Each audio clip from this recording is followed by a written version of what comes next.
Good morning and welcome to the Angel and Tina morning show. Look at this nice little group of gentlemen we've got here in the studio with us today. Tina, how are you doing? I love having all men on our show. It's very rare that we do, but when we do, it's kind of like they always come on at the same time. And I totally do not do this on purpose. But we always have, like, if one man is on, the other one is a man too. So welcome, guys, to the Angel and Tina morning show. And Angel, are you excited? Today's the day. Cool. Right. Today is my Friday because I'm taking a 5-day weekend for the holiday. I have my Santa shirt. It says I believe. We're going to be going tomorrow over to my daughter's house, my daughter's apartment, and decorate their tree for Christmas. And we're going to be watching Christmas movies all weekend. I'm in Florida, and it's snowing in Colorado today. So and it's snowing, and I'm not there. And I'm not there.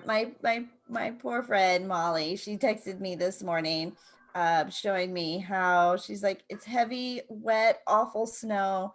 She's like, I'd rather be sweeping sand in flip-flops and with you. So I told her the sunshine is absolutely waiting for her. But this is an exciting day. Lots of fun stuff going on. It is our pre-Thanksgiving show. We have our fabulous sponsor from Sonic VA, Daniel Meyer.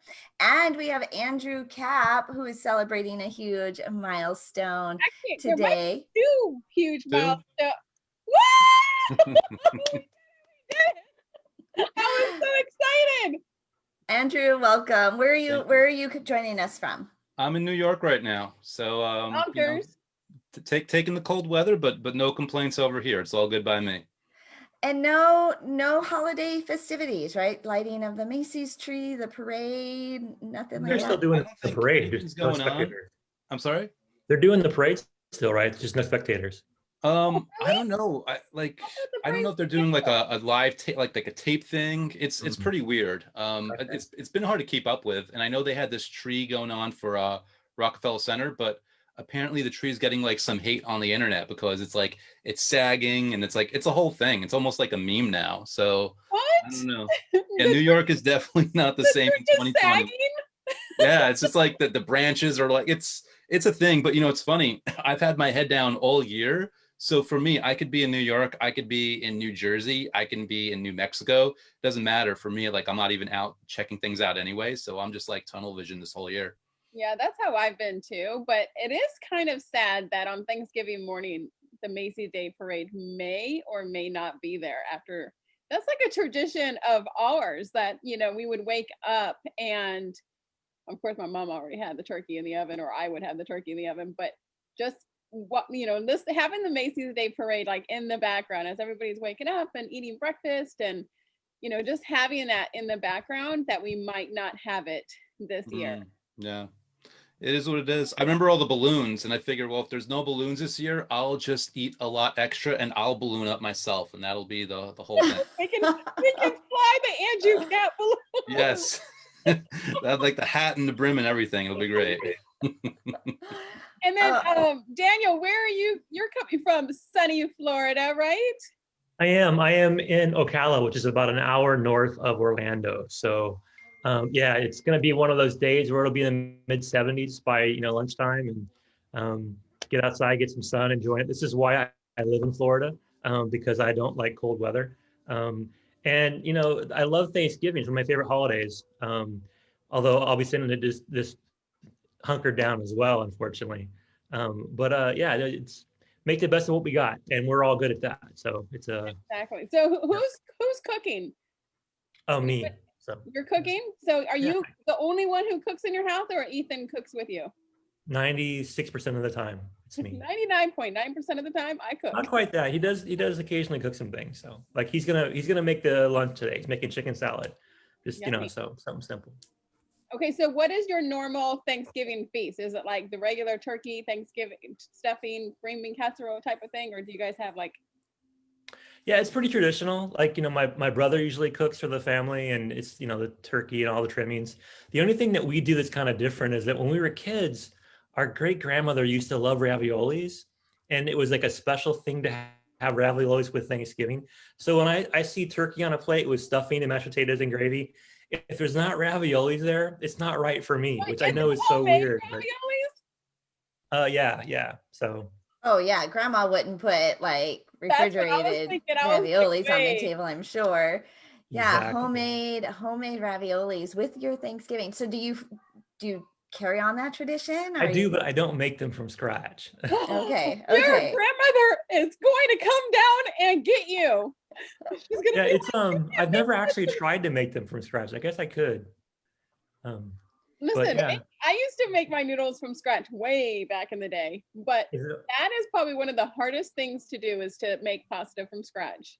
Well, you've got to roll it and you've got to dry it. Yeah. Like there's so many steps to it. I think that the secret to a good ravioli is not overstuffing your raviolis so that they don't come apart in the cooking process. And you always want to add more, right, of the filling. That little tiny half a teaspoon is it's just I know, but it is. I think that's the biggest trick. How about you, Andrew? What are you doing for Thanksgiving? Do you normally cook? Is it traditional? No, like, I mean, since I was 15, no year has been typical in and of itself. So jury's still out if I'm doing stuff with family or not. For me, it's really, you can tell by the book cover in the back. Thanksgiving's taken on a whole new meaning for me in years past, because I never really thought, like, it has the word thanks in there. I never really thought about where gratitude comes in. But for me now, Thanksgiving is more of a tradition of taking like this annual audit of my life, where I try to do gratitude exercises every single day. But on Thanksgiving in particular, it's like my excuse to reach out to my network and be like, okay, let's do something legit. And usually I'll do something for 5 minutes a day, but I'll take a good 60 or 90 minutes like on Thanksgiving and just go through all the things I'm grateful for. And I figure it's a good tone setter for the holidays, especially since I know entrepreneurs can relate. We usually do like a huge final push towards the end. So it's a good boost. So for me, food's great and I'm grateful for that, but my Thanksgiving tradition is no longer about the food the way it used to be.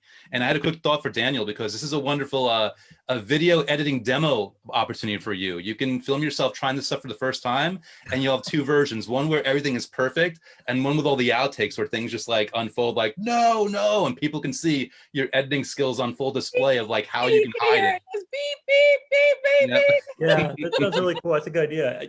I've been actually, one of my business partners, she's going to start a YouTube food channel, and we've been talking a lot about how to do the videos for that and stuff. So, and I was even joking, maybe I'll guest star a couple times on her show. But that's a good idea, is like to really show kind of like, this is how you don't want to do it, and this is how you do it right, or you fix it, or you make it better. That's a good idea, Andrew. I think I'm going to definitely. I've always liked watching the bloopers out of everything. Exactly. Like, we have a client of ours, Michelle Cunningham, who just put out one of her holiday things, and the bloopers, like every single time, like I need like a pick me up. I just want to watch the bloopers, because I just sit there and laugh, because I'm like, you think watching this perfect little 4-minute video, you're like, oh man, how did she do all that? But then you watch like a 20-minute outtake video that she's just like, oh. It's like there's loose flour on one side of her face. You don't understand how it got there. It's because in the outtakes, everything blew up all over her. Andrew talked about that he takes like 6 minutes to record a video, but 6 hours to edit the video. There's a lot of stuff that ends up on the cutting room floor. Well, we have two video geniuses in our midst this morning, so definitely going to be talking a lot about video. But Andrew, before we do, let's make the announcement of what we're celebrating today. Oh yeah, so we're celebrating two things, and I know I've got the image, but I'll hold it up. It's 1 year to the day that this book was released on Amazon, and I couldn't begin to tell you how grateful I am for this thing. It was a #1 new release on day one. It was a bestseller soon after, and you go there now, and the Kindle version is still a bestseller like every single day. I'm so humbled by the reception. But in the midst of that, I started a YouTube channel also this past summer. And today, what the synchronicity, on the day that my book turns 1, I hit 1,000 subscribers for my YouTube channel. So just like a really cool way to set off the morning. I'm obviously pumped, and obviously it's gonna be very, very easy when I do my 60 to 90-minute session on Thanksgiving of all the things. I could literally just go through my year and go through emails that I've gotten from people. So I'm super pumped. I just put out my YouTube video. Like I recorded it yesterday. We might even talk about the process. Hoping that I'd pass 1,000 subscribers and talking about both, and I uploaded it in advance. So I guess it worked out, but I'm pretty pumped. There you go. That you manifested that, because I seen yesterday that you're like 996, 997. Yeah. The countdown, it was happening. I was like, let me just make sure I was the subscribers. Do I have any extra YouTube accounts? I've got to do something here. No, it worked out perfectly, and I couldn't be happier. I can't complain about any of it. I'm just pumped, and I chose today's video to teach one of the methods from the book. I figured it might be fun. If the book's one, let me teach one of my favorite methods, and that's what I've got on YouTube right now. So good day all around. I cannot complain. Good day. Well, congratulations to you. The 1-year anniversary of your book, 1,000 YouTube subscribers. Did it take a year to get 1,000 YouTube subscribers? No, I launched in July. Like, it's so funny. I put the channel up in February, and I just had like a 10-second clip of what the intro was going to be. And obviously it's been a crazy 2020, so I didn't get around to starting videos until like July. 77 people subscribed anyway, just on that one thing. So I had a 77 subscriber lead from all my readers, but from July until now, the 900 plus came in after that. So for some people who think that's really slow, some people think that's really fast. For me, it's just right on time. Like right now, I can handle the capacity of customer emails that come in. So as long as I can do that, I will let that subscriber count higher and higher and higher without any complaints. How many videos do you do every week? I'm sorry.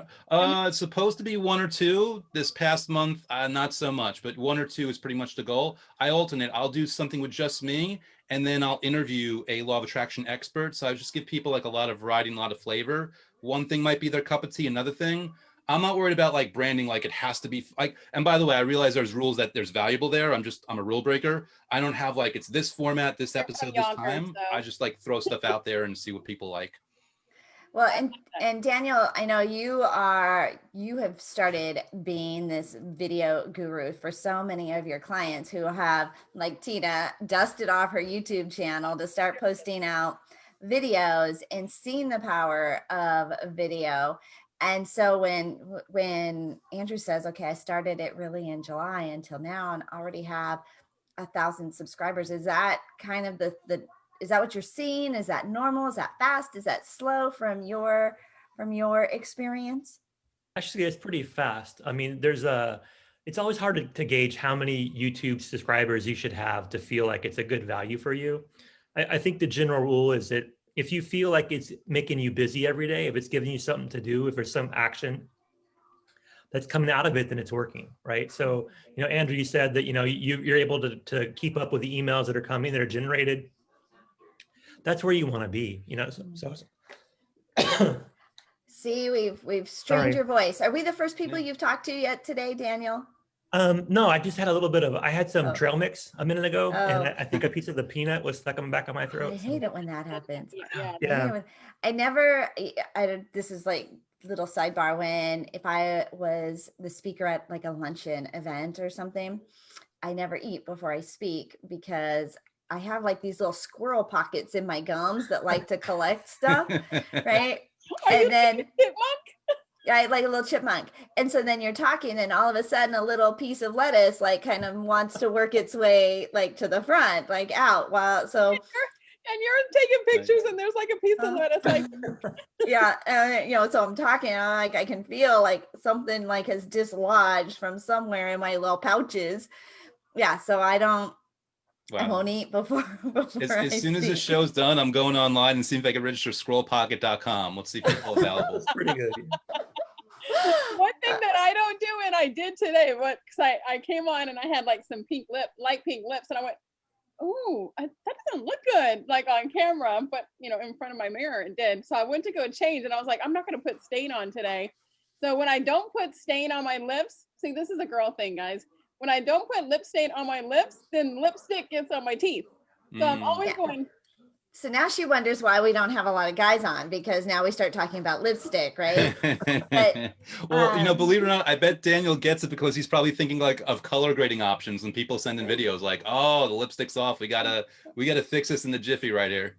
Well, there's not just that, but we have lipstick that we shared to everybody. Angel has probably gotten 25 people to buy this one Maybelline lipstick 388 that we all wear all the time. She's like, don't wear it in front of people, but on video you can wear it. It looks great. It's a little much for in person, but on camera it works great. Get the affiliate link going on that one. Yes. Exactly. Okay, so love having you guys here. Love celebrating the fact that your book is 1 year old. Love to see you put out a press release on that, Andrew. This is some exciting headlines and some exciting good news. Yes, let's talk about that. Definitely. Yeah, I mean, this is definitely headline worthy. And now, Jeff, you switched. Like you are like seeing the writing on the wall. You're seeing the value of how people like Andrew have leveraged YouTube to really build their businesses, build their brands, put out their content. And so even though, I mean, it's not new, but you are like really digging deep and learning the platform. Why have you made that switch? So really, it's because we're seeing so much content created every day, and I started realizing that we're creating business content, but we're not doing it in the way that people are used to consuming it. We're on Zoom a lot. We're doing a lot of virtual conferences and events. We have, podcasts and shows like this. We do, a lot of our own lives. We're on Facebook Live all the time. We're doing a lot of stuff where we're creating content, but we're not making it easily accessible to people. And I think this is the big thing that YouTube does so well, that a lot of us kind of undervalue how important it is. And that is creating a library, a place for your content to exist where it's easily accessed. And I think about how we watch Netflix. I mean, we consume more content on Netflix now than on network television. Like the streaming services have all blown up this year. Like Disney Plus added like something like 60 million subscribers in the last couple of months and that kind of stuff, right? So, I mean, that's where people are consuming content. And since they're at home more and they're consuming content for entertainment a certain way, we should be doing the same thing with business content, because people are sitting there and they're watching stuff on Netflix and they get into a habit of binging things, of watching things on their own pace, of watching things on their own device. So we should be able to, move our business content to do the same thing. So that's why I dove into YouTube, because I saw that's a great place to be able to, like I said, have a library of content. Okay, so Andrew, did you see that? I mean, were you a YouTube binger before you decided I'm gonna put all my content on YouTube and have that be my platform of choice? Yeah, it's really funny, and only wrestling fans will really get this reference, but there was an old wrestler by the name of Al Snow, and I remember seeing on YouTube, no less, an interview he did where he talked about professional wrestlers when they're cutting a promo or they're in a wrestling match. That match is if they're not just getting a paycheck, that's a commercial for why people should still want to see them. So I think a lot of times, Daniel would really appreciate this, the content that you give is in and of itself a commercial of why people should want to continue to consume you. And for me, the big thing about YouTube was I love the fact that people love my book, and I also made it an audio book because, I want that option, because a lot of people, even if they love the topic, they don't want to read books. It's just not their style. It's not who they are. It doesn't fit in their schedule. I wanted to find the biggest platform, the most widely available method by which I can put my content out there to people, even if they never spent money on me, even if they never bought my book. And by the way, I still have to get my 4,000 watch hours, but at one point I hope to monetize YouTube. So just in and of the fact that people are, going to Daniel, getting their videos edited and putting on YouTube, they're going to be making money in perpetuity, if I'm using the right word here. It's about getting it out there and honestly, hopefully serving people, giving them content that's actually valuable. And through that, just being able to keep your business going, put more products out there, put more content, and just build your base. Okay, so do you respond to all the comments that you get on your YouTube? I do.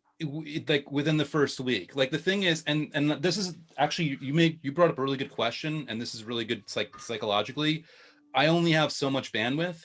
When that video is out, I will respond to everything that comes in personally, but when I put up a new one, I can't keep looking backwards, because then it just explodes. And I had one in particular, a really good video where by nature of it, I had people comment multiple times. So that first week, I'm just like trying to like respond to everything. But I knew as soon as I launched a new video, and by the way, there was a very important method to my madness. Go to, youtube.com/Andrew Kap and look for the money magnet video. You'll understand by the end why I kept saying to comment. But like I can only do it on that one video, and then I just move on and go on to the new stuff. Okay, now, so it's speaking of commenting, you have a little technique on the other side of things on Amazon that I was like, why didn't we think of that? Yeah, well, it's funny. I called a reverse engineer tactic in that when I was doing it, I didn't realize what I was doing. And I'm sure you're referring to the fact that when people leave a 5-star review or any review with any constructive criticism that isn't just being a jerk, I'll watch my language. I will respond to that person. And in the beginning, for me, it was just about the mindset of me being not only an advocate for my book, but being an advocate for the reader and doing whatever I can to inject enthusiasm and excitement and make sure that they are really pumped up on their journey using the content long after they've spent money on me, so that they actually get the result that they paid for. But what I then figured out, like, oh my God, when I am commenting and responding and then people see that, they may, I think, be a little bit more motivated to put a comment down if they were on the fence, because people just, they like to hear from the author, especially since I'm not just giving them a canned response, but I'm actually reading their review and responding point by point, but what they ever said specifically. And I think that has had a hand in me being almost 1,000 user ratings on the Amazon US site and way past 1,000 worldwide. So yeah, it's a good tactic if you're an author. And it's, you should do it just because, like, who won't care about their audience? That's the whole thing that really comes from. Are you like a really good texter? Like you're like responding back to people like when they text you? I'm good at a response, but I'm a horrible texter in that my autocorrect always messes up. So for me, it's a chore. Like you're gonna hear from me in 30 seconds, but you should have heard from me in 10, because I was just like going to backspace and I'm not fast. But I'm very good in terms of being a responder, in terms of like returning my emails, just because I realize we're in a really fluid world and people have a lot to get through. So if I can be that person that at least takes this one thing off their plate that they've gotten that response, I feel better, because I realize we're busy, but I always appreciate when people do that for me. Have you guys ever noticed, because I've got fat fingers and I'm always making mistakes, or it's always like auto correcting, right? But I'll like do a voice message, like a voice text, and then it like totally erases, and then it fills in, and then it totally erases, like all, like it's like trying to decide, did she mean this? Did she mean this? And it's like, I'm like watching it like, no, closer.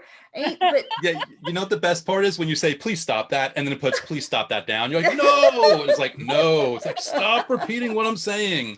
Yeah, and I've been through that too. I just got a new phone. I went from an Android to an iPhone, and I just got a new phone. And so anytime I'm like speaking, I'm like, that's not what I said. And I'll go in there and delete it. But as I'm deleting it, it'll say, that's not what I said. I'm like, no. But it is. I think it needs to start learning my voice, because it starts putting in some weird, I'm like, that's not even a word. Like, I've never even used that word. Like, how could you come up with that as an autocorrect to what it is that I like? Who do you think what are you listening to? I know. I was like, what? It's funny. In a past life, I was a cartoonist, and I remember I put out this one panel comic strip, and it's just a courtroom, and you can see the judge is really pissed off, and it's the stenographer reading off the thing. It's like, stop. Stop typing what I'm saying. Please stop doing this. In fact, I'm going to ask you to repeat this back, and I don't want you to hear just saying this. Stop it right now, especially that last part. And she's just got like this deadpan thing just reading it. Like, so like, it's funny. The iPhone's now doing the stenographer thing. It's just like disregarding you and putting in whatever it wants, whenever it wants. And it was so funny too. Last night I was binge watching Netflix, and they said something like, sure. And both of my series, because I'm saying it small because all three of my devices would be like, ding. They all stopped, and they're like, yes. And I went,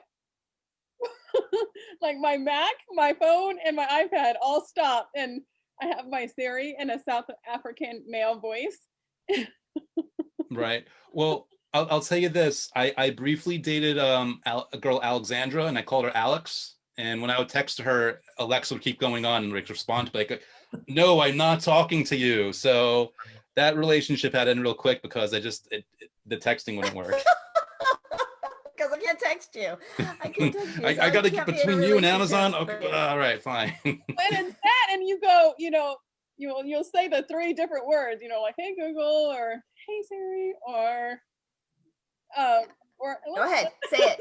Buy me some new shoes. And then all your things. So it's like a kid. You know what I'm talking about. Yeah, it's like you tell your dog, shoe, and Siri comes on, buying you more shoes right now. It's like, okay. Adding to cart. So Andrew, how many videos do you know? How many videos you have out now? I think 22, and I know that 22. because I titled it episode 22. So I think that's what I've got, and hopefully more on the way. I've got a lot of interviews in the can. I've got about probably 7 interviews, and I'm trying to spread it out where I do 2 like non-interview and then an interview at least. So I've got all these things where I want to get this content, and these are awesome interviews with really dynamic people. And I'm recording another one tomorrow because it's another awesome 10-minute method I'm going to give people, which it's called the Unstoppable Mindset from my friend AJ Mirzad. So you can tell I'm really excited, but I can't wait to get there. But I got to keep recording these other videos in between just to get variety. So I need to record like 40 regular episodes a day just so that I can spread out all the interviews and get it out already. So I'm behind already, but I'm pumped. The perils of production. So Daniel, what's your favorite part about videos? Because you are able to take people's raw footage and turn them into binge-worthy content. Well, I think part of it's helping package things in a way that has more appeal across different audiences. I'll talk, for example, and I'm sure he won't mind, but we all know Albert Corey, right? Taxman. He does Facebook Live every day. He's really passionate about it. He does it all the time. But when you do a Facebook Live on Facebook, it just has a shelf life of like a few minutes because very few people go back and watch old Facebook Lives. It's more an experiential in the moment kind of thing. Yeah.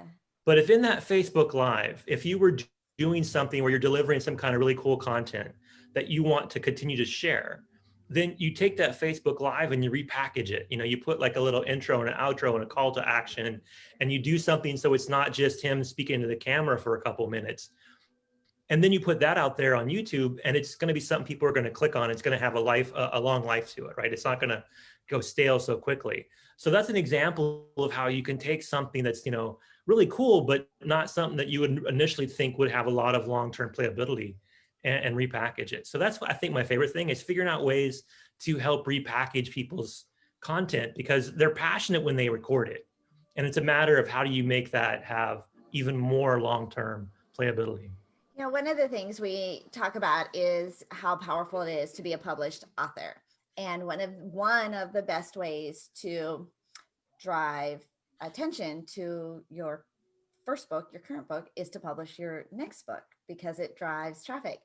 I think with YouTube, the best way to drive traffic to your current videos is to create a new video because when they come in and see the new, they're going to then have access to all the others, and they could go back and especially if they're quality. And this is something that I know we've had other guests on the show share, especially Michelle Cunningham. Kind of to your point, Daniel, if it's on Facebook Live, it's in the moment, it's unscripted, it's messy, like it's okay because it's organic. But if you're going to post your videos on YouTube, they do have this longevity. They are binge worthy. People expect a higher quality of production value to be included in it, to stick around and watch that. Do you two agree? Yes. Agree? Yes. Well, I definitely agree. And it's one of those things where it's always a balance because, and this, by the way, just to give props to Daniel, well, I think he's so valuable because, there is something to be said for production quality. When I don't, sometimes I'm happy with my production quality and sometimes I'm not. And what I try to do, and by the way, this is a very, very difficult thing to do, but it's something that you should be doing anyway, regardless of production quality. I try to make the content as high impact as possible so that if there is an issue with my audio or the camera lighting or something like that, I've still at least given something to someone where they're hopefully just a little bit more inspired or motivated to click on the next video anyway. I do think that to whatever capacity you can, from in terms of the content and the production quality, you always want to do whatever you can in that moment with what you have, and keep publishing and keep getting better and keep iterating, because you know, your first video is going to suck, but it's fine. Like, you have to get those, you got to get those out of the way. Like, it's really interesting, people, and I'm happy to kind of like talk about my flaws if you could spot them. If you watch my first couple of YouTube videos, there's something about my diction and about my my cadence that you might think is a little bit off. You're like, huh, Andrew doesn't really speak like that. Andrew usually speaks so fast. What's going on? Well, I scripted those first videos and I read off a teleprompter on an iPhone, and I didn't even, my eye line wasn't even the way I wanted to be, because it was hard to judge, because I had to use the front camera. Like, it was a whole thing. And I got myself comfortable where, like, you know what? Now I got to get to the part where I suck without the script. And now it's, you know, I get to the videos where now I'm just going free flow. I have a few thoughts in my head about where I'm going to take the direction. And I have a few thoughts in my head where I'm going to do a fun transition, if I can think of it, because people, they'll notice on my YouTube videos, I'll do like funny transitions. But besides that, like the one that I just uploaded, you can tell that I just basically talked into a camera for 15 minutes. And every time I stuttered, I put the camera angle in or spread it out, whatever I could do to make the transition. I'm sure Daniel could spot the flaws very easily. Whatever I can do to just make the transition as smooth as possible, all things considered. But I'm getting better and better, and I have to do this in order to get better, because you're not going to think about it all day, every day, and then a year from now, do your video and it'd be great. You've got to like put in the miles and put in the hours. Exactly. Yeah. Yeah, I feel the same way. I mean, I've done about 120 videos this year, and the first couple were horrible compared to the last couple. And there's been a definitely, an evolution in my style and how I talk, trying to perfect the right, way to deliver content, thinking about how to lay the content out. One thing that I do is I never record a video for YouTube that I don't have a plan for. I use PowerPoint. Actually, I've just always been doing PowerPoint for so many years. This is how I use it. But I create a PowerPoint for every video that I create, so that I have a flow, and I have the PowerPoint just right below the camera, so that I'm looking into the camera, but I can see the PowerPoint slide for reference. And that helps me, keep it on task and not be too repetitive. One of the things, though, that my team can do, and what we like to be able to help people with, is when you are given a video, if you're just going like, talking for 10 to 15 minutes, there's going to be some points where you say something twice, where you stutter, where you get a piece of peanut shell stuck in your throat, whatever it may be. That's where you can either edit that out, or if it's hard to edit out, you put something else to distract the viewer, right? So one of the things you just mentioned, Andrew, is like, there's points where, if you're not quite saying something clearly, or if it's not good, you can do something with the camera, with the view, to draw attention away. And I find that to be really, really impactful. What do you mean? What does that mean? Well, you can change the view, right? So you can do some kind of like, flash over it, or you can do something with an animation. You can do some. I'll give a quick example. I'll just to speak, like, let's say I'm using, sure. I'll give a quick example. Notice how I was moving my arms as I said that, but I go, okay, now I screwed up after the aisle. So give a quick example. Now my arms are down.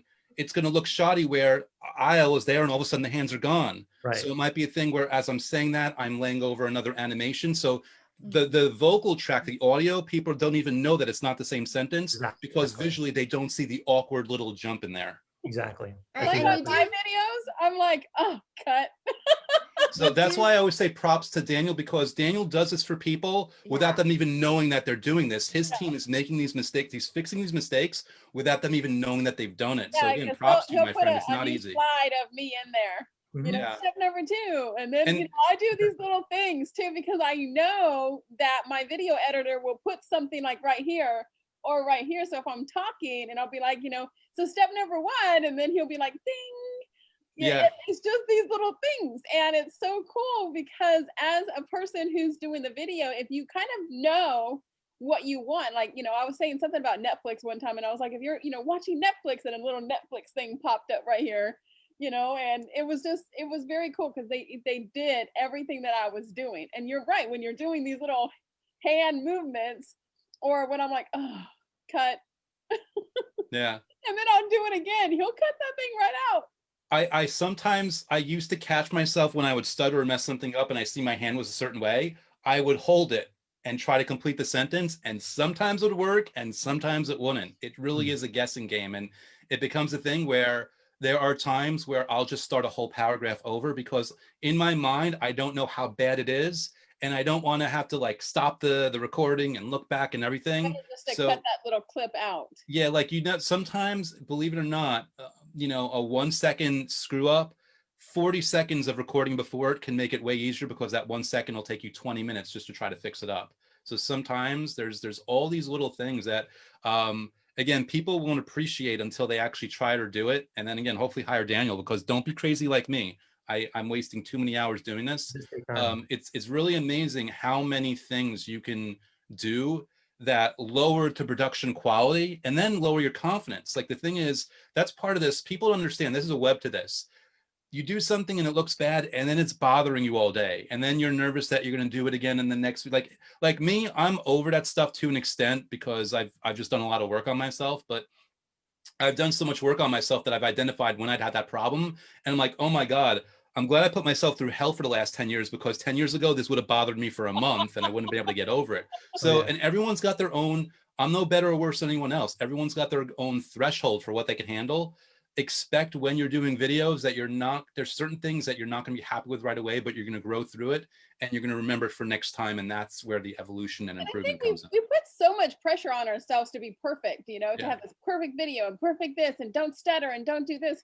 But sometimes those things are what gets people to watch us more, because we are that imperfect person, because this happened and you're like, you know what, just forget it. And they're like, oh, I love this girl. She's so real. And this is that. I wish you guys could see one of my before and after videos, because like one of my raw videos, I'm like, oh my God, cut.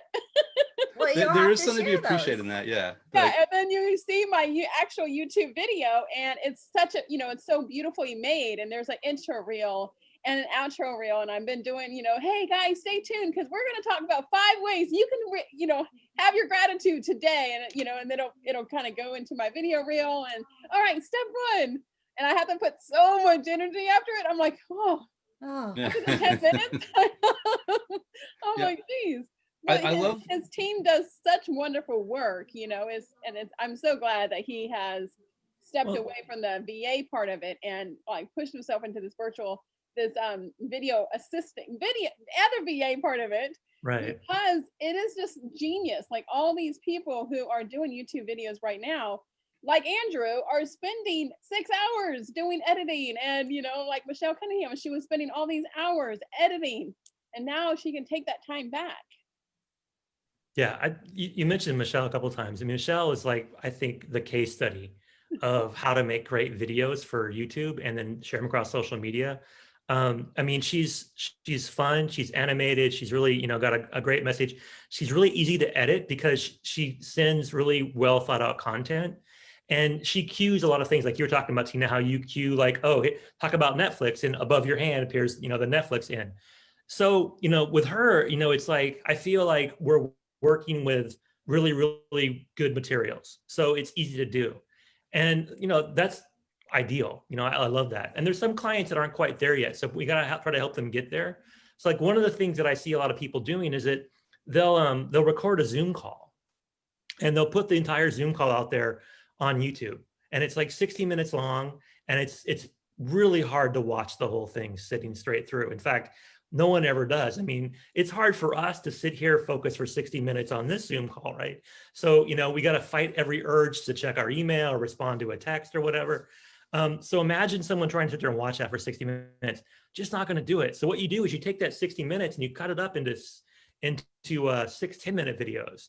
And that way people are more likely to binge them a couple of times and not have to feel like they have to watch all 6 at once, which you would make them do if you just put an hour of video out there unedited. So I think that's one of the biggest challenges for us, is figuring out, you know, how do we take somebody who's not a Michelle Cunningham, who's not like Tina or Andrew, or who's got their videos, they're already kind of got an idea what they want. How do we help them go from 0 to where they want to be? That's fun to help them. What are a couple of things that you can tell people, like, you know, well, me too, because I need more help too. But, people like us, those entrepreneurs who want to get out there into the YouTube world, what are some of the things that you suggest that they do, and then to send you this video? Because I know you and I have talked about, okay, listen, if you can make a video like this, then you can send it in. This is what you would do. This is what kind of like these type of things, and go here and do this and do that. So I'll tell you, there's two very different things that you should do if you want to have a successful YouTube channel. And the number one is that you have to be consistent in when you drop things, right?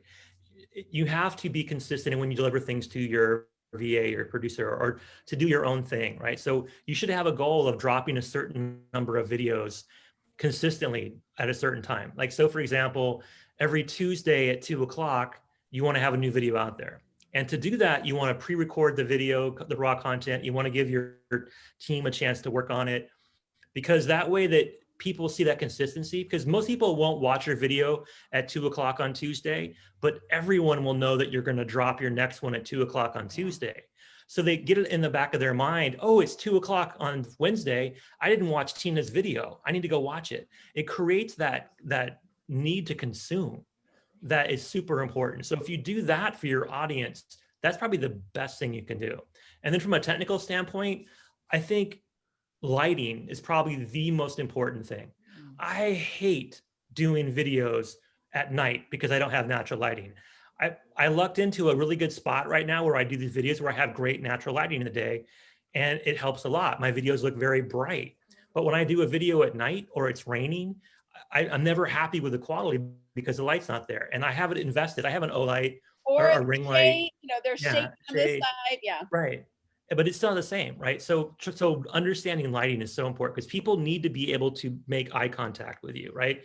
If you're not making eye contact with your audience through the camera, you're not going to keep their focus. So if it's dark and distracting around you, it's just harder to keep them going. You could have great content, but it's not going to work as well if you can't make eye contact. Hey, and I know Daniel, another thing too is that energy that you put into it, like your tone of voice. Don't sit there, hi, my name is Tina Torres and I'm the gratitude specialist. They're going to be like, this chick is boring. I'm so grateful right now. I'm so grateful that you're here. And so step one, and that's like not even me either. Like, you could totally tell me on my videos, like, oh, that is totally her. Okay, hey, Daniel, real quick, just because I have you, I got a rare opportunity. Don't worry about hurting my feelings if it's bad, but what are your thoughts real quick on my lighting right now, since this is what I used for YouTube?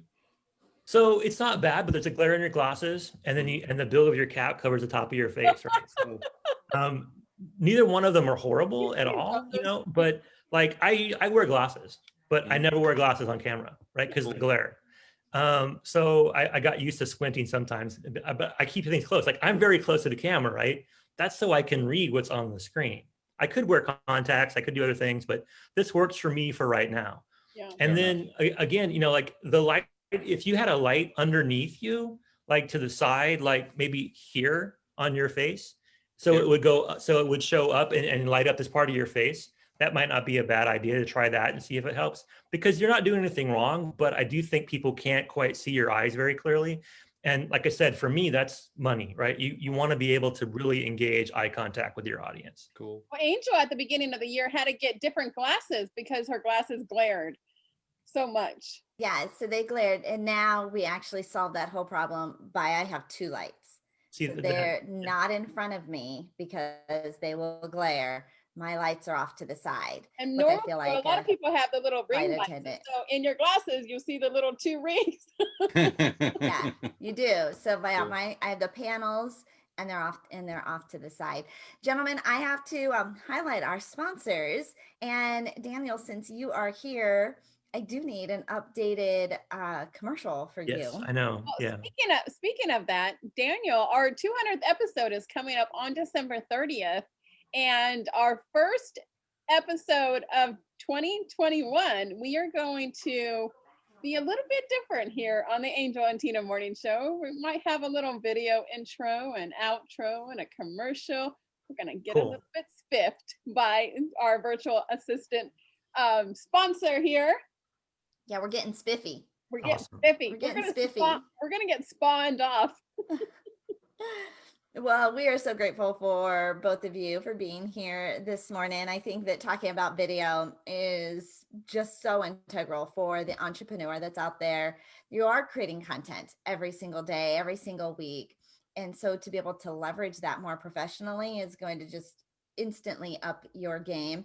Celebrating Andrew's 1,000 subscribers today, the celebration, the anniversary, 1 year anniversary of his book. But we also want to take time to say thank you to our sponsors. We have the Zandra TV network, who digitally and globally streams us on all the on-demand channels. We're talking about TV. We're talking about those on-demand networks that people have access to.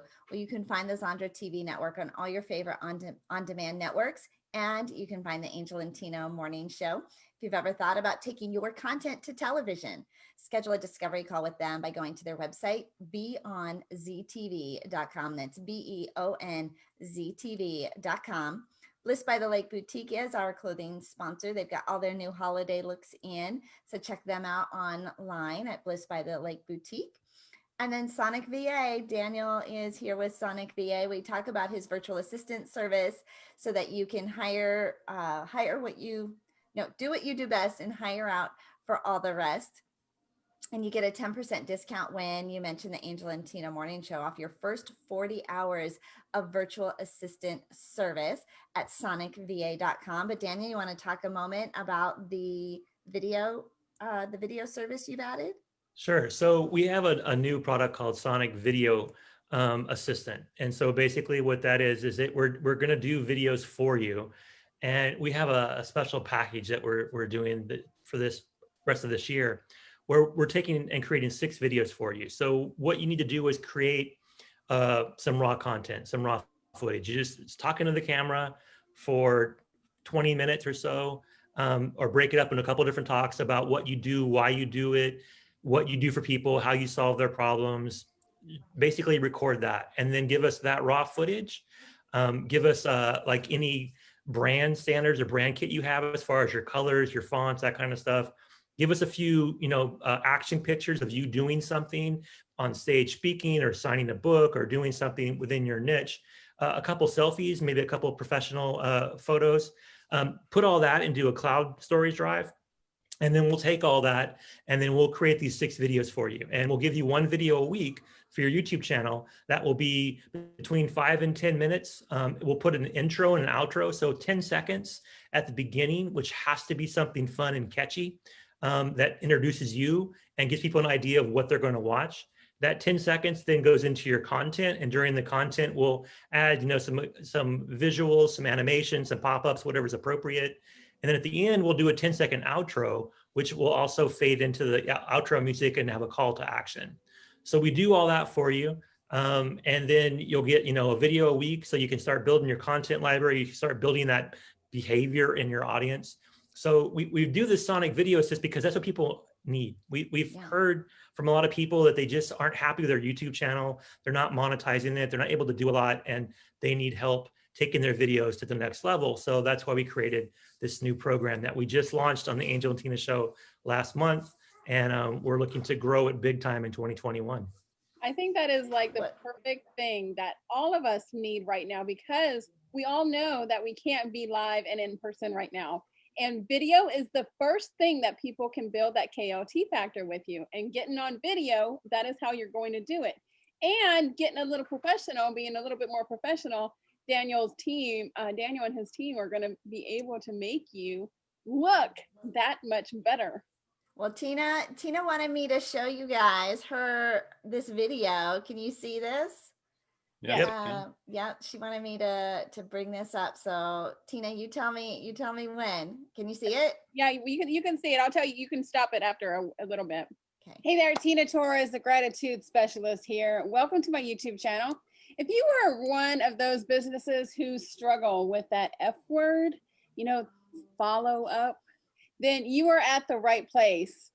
I help businesses like you attract the right clients into your business, get them to come to you and stop cold calling, right?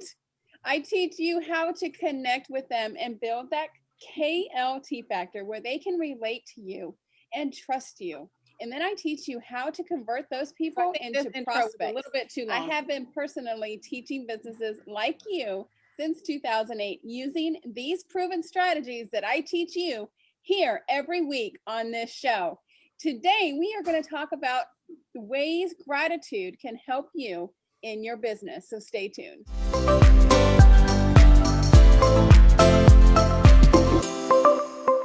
Hey there, welcome back. Is that good? Yeah, see, so that was like that intro was probably that was way too long, but that intro reel right in there, and how he put the little, Tina Torres, the gratitude specialist here. And then the heart. And yeah, and then throughout the video, there's step 1, 2, 3, and then at the very end, it's my outro.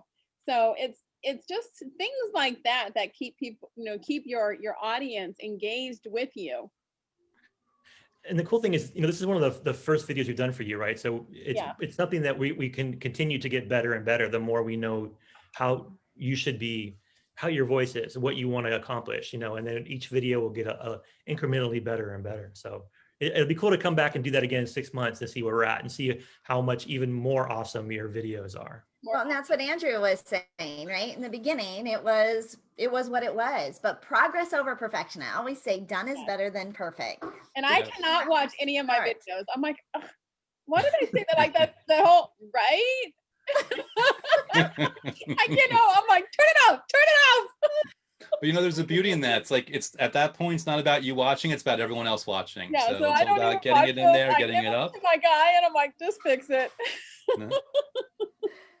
All right, well, we are kind of coming around the bend of the final few minutes of the show. Andrew, what are you most excited about? What are you working on? What's coming down the pike for you? So next month, I'm releasing a special 30-day, very insanely fun, completely innovative gratitude program. And it's only going to be available next month. And on January 1st, it launches. And if people don't get in by then, they're going to have to wait an entire year.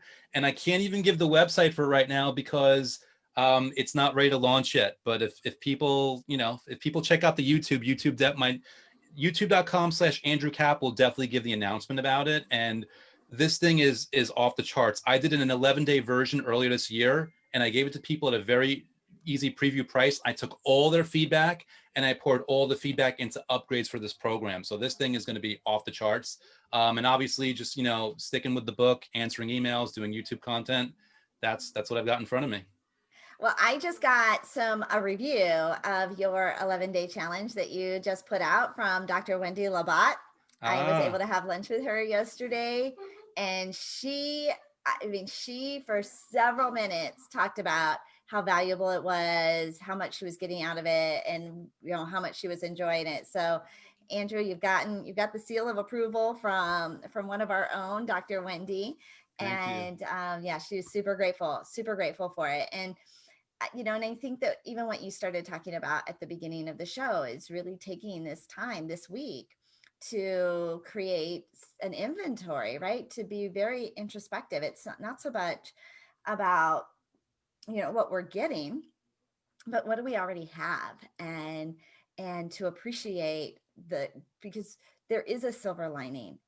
There are still blessings all around us. And Tina and I very often get on the morning and just start talking about really the blessings and what good is really happening, what we are able to create, how we are able to connect, and we are obsessed with that, right? Becoming obsessed with what we want. And Andrew, the fact that you're in our world, I don't think is any accident right now either, because it is an added value and a layer to what our community was really craving. So welcome. We're so glad you're here. Thank you. I'm so honored and privileged to be here. I'm so glad that I met you, thanks to our friend in common, Christine McKay, who's 10 times awesome. Did you see her above the news charts this week? Oh my gosh. Yeah, that woman is just an absolute superstar.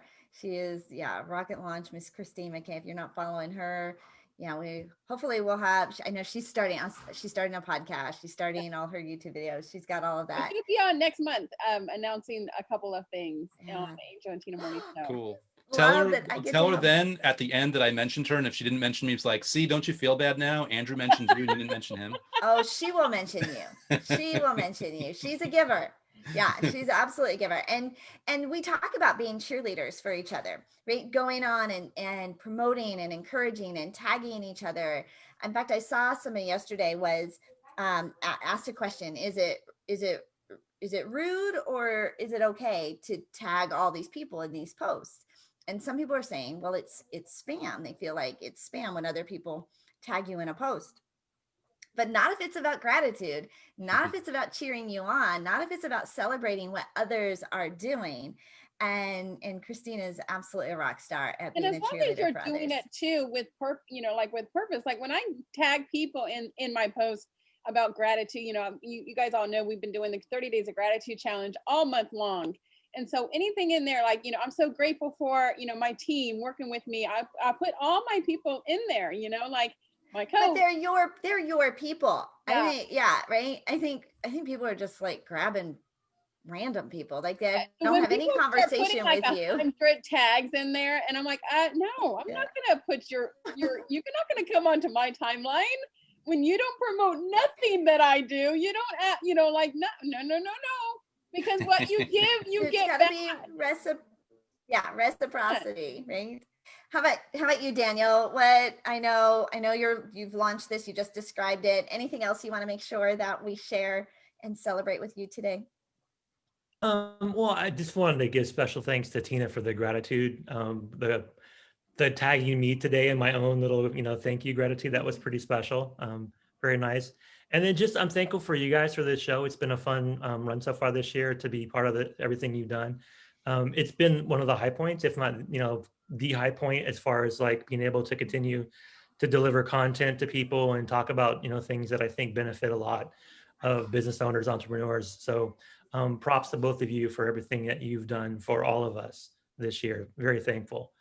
When I think about what's coming next, it's all video for me. I'm just like, I'm locked in, I'm excited, I'm ready to go. I can't wait for us to get this thing out there in 2021 and really push it big. It's brought back some passion in me, which 2020 kind of like, but it's ending on a high note. So I'm really excited about that. Well, and even with you, you're thinking of it and you're taking the silver lining. You're like, even though, I had to do this and I really didn't like doing this, but you know what? I did this and I was able to create this. Well, that's how you found it, right? It puts you on the path Exactly. to find it and discover it. And sometimes we do. It's like going into a dressing room, right? You've got to try on a few things to see what looks the best, right? What fits the best and what you're most excited, or, sorry, I don't know if that's a good analogy, but sampling, right? We have to sample things. Yeah. And I read this quote earlier this year that said, you're not tired because you're doing too much.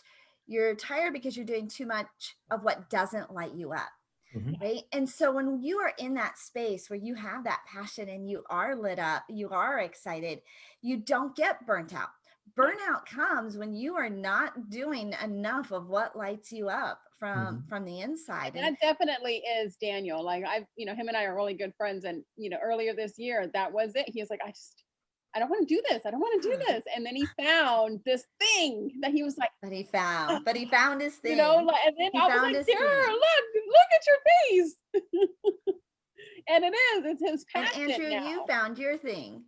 Oh yeah. And sometimes, like you said, you try things on, sometimes you fall into things, sometimes you run into things, and sometimes things run into you. And like you said, the key is like, if it lights you up, and give yourself that space and that permission. I started Awesome Marvelous Inc. A year and a half, I think, or something like that. It's all blur before I put this book out, because I gave myself extra time to experiment and feel around before making this final decision. And I don't regret one bit. Like, I'm glad it took me until the end of 2019 to do this, because I had to get a few things out of my system. So that's what it's really all about. And I'm super pumped now every single day. Sometimes you got to take that path, and at the end of that path, you're like, oh, that's the reason I had to go through all the things that I had to go through, because the challenges are okay. Yeah, they are refining us. They are defining us. Mm-hmm. They let us know, I want more of this and less of that. Mm-hmm. And so it allowed, like, it's fall down 7, but get up 8, right? We've all heard the cliches.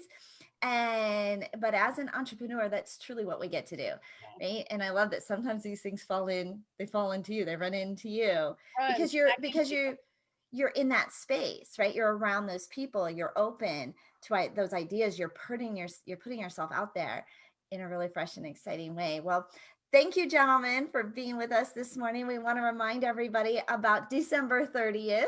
It is our last episode of 2020. It is the A&T Awards, which we will be celebrating you, our guests on the show. We will also be celebrating Miss Tina's birthday. And we will, but wait, there's more. Wait, there's more. If you buy now. We will also be launching Tina's brand new book. So all of it happening on December 30th. We are gearing up for an exciting 2021. I know a lot of people are ready to dust off 2020, but everything that we are doing now, it's the action and the steps and the people we are associating with. It's what we are investing in right now, in ourselves, in our businesses, in our relationships, in our technology, in our publicity. All of those things that we are investing in right now is what is going to set us up for an amazing first 100 days of 2021. I'm Angel Tussey. I am your media exposure specialist. If you've got news, let's alert the press, and you can get started with your complimentary media starter kit at makeyourbigimpact.com. That's makeyourbigimpact.com. And so excited. Happy Thanksgiving to you all. So grateful for our guests, for our sponsors, for our show, for our audience, for my friends, for my family. We got an approval letter. Awesome.